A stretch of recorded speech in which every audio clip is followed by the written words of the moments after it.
From the moment I was born, I didn't have the same childhood as other kids because both my parents weren't with me. You see, my parents divorced when my bio mom was pregnant with me.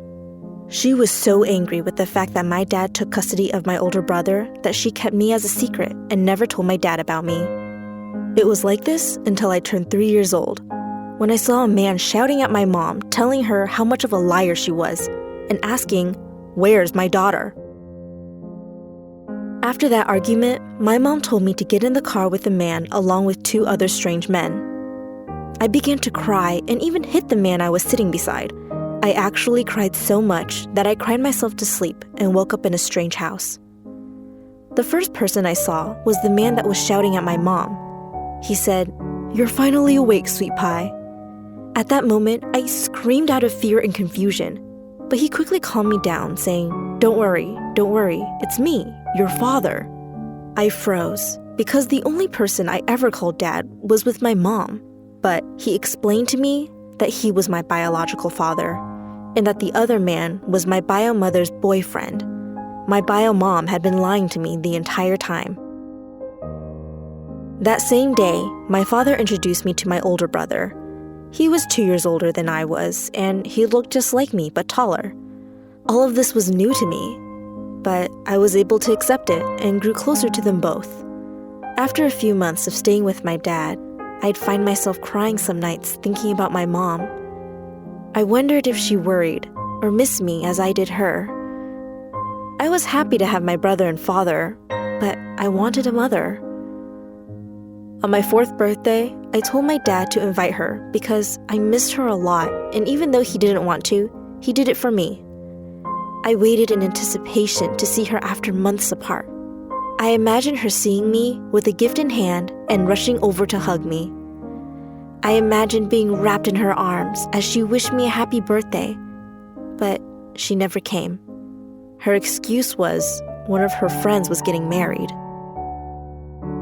Every year, I'd invite her to my birthday parties, and every year, she would come up with another excuse.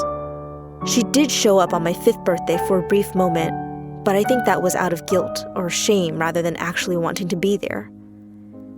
Even though I was loved by everyone, my dad, my brother, my grandparents, my aunts, and uncles, I still felt sad knowing that my own mother didn't love or care about me. My brother tried to help once by saying, "She doesn't love any of us. She only cares about herself." I couldn't help myself but defend her, saying he didn't know what he was talking about, eventually fighting with him over it. I knew he was trying to help me, but I didn't want to hear that about the only mother I had. Even if she wasn't present, and maybe didn't care about me, at least she was someone I'd picture when I'd hear the word mom. A few months after my 5th birthday, I learned what the word mother really meant. It began one day when a woman came to our house who I'd not seen before. My dad told us that she's his friend and introduced us. As she came close, I was nervous as I'd not seen her before, so I greeted her with a lot of hostility and disinterest. I mean, the only woman I'd really had in my life was my mom, and I wasn't really looking for another. The more time that passed, the more my dad's friend would come to the house, and I could really tell she was making an effort to be nice to me, and I actually liked it. It was something I hadn't experienced before. She was friendly, caring, calm, and she loved to play with me and my brother, and would always tell me how beautiful and special I was. Just like, well, a mom would. In fact, she quickly started to act more like a mom than my real mom did. But before long, my dad told us that she was now his new girlfriend, and this really came to me as a shock. Your new girlfriend? You told us she was just a friend. And now what? You think it is okay to just replace mom with another woman?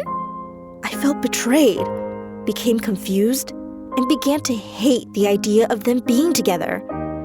I really started to resent her being with us. How could they think it's okay to replace my mom like this? One night, when she was having dinner with us, everything got too much for me. My emotions took control and I screamed, "You're not my mommy, so leave us alone." and I ran to my room crying. My dad's girlfriend followed me, and I said, "Just go." Instead of leaving me, she stayed and said, "Listen, honey, I know I'm not your real mom, nor your brother's. I never was, and I never will be.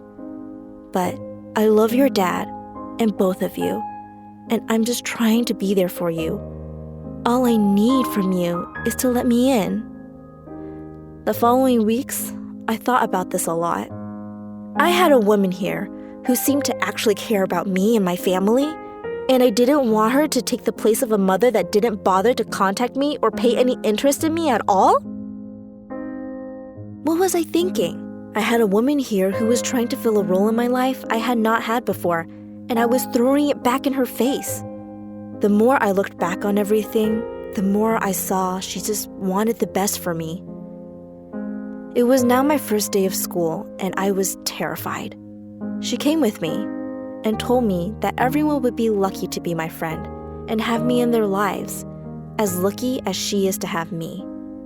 These were the words that I needed to hear. I felt a warmth come over me.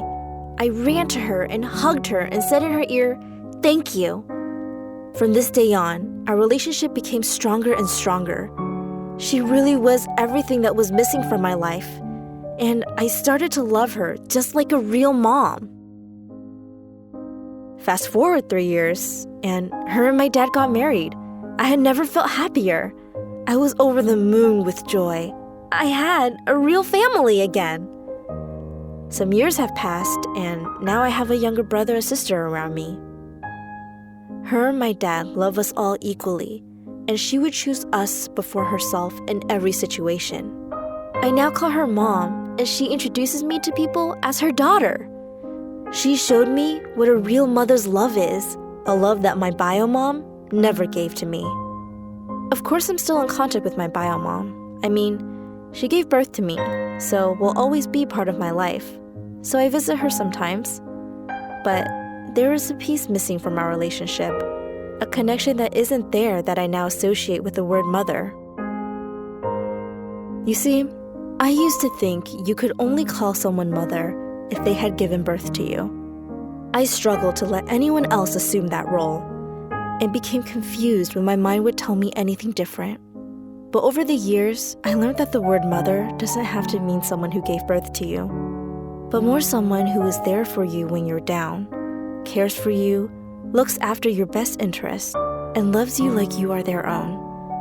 Having learned this means that every time I hear the word mom, I can picture someone who actually cares about me and feel loved by a real mother.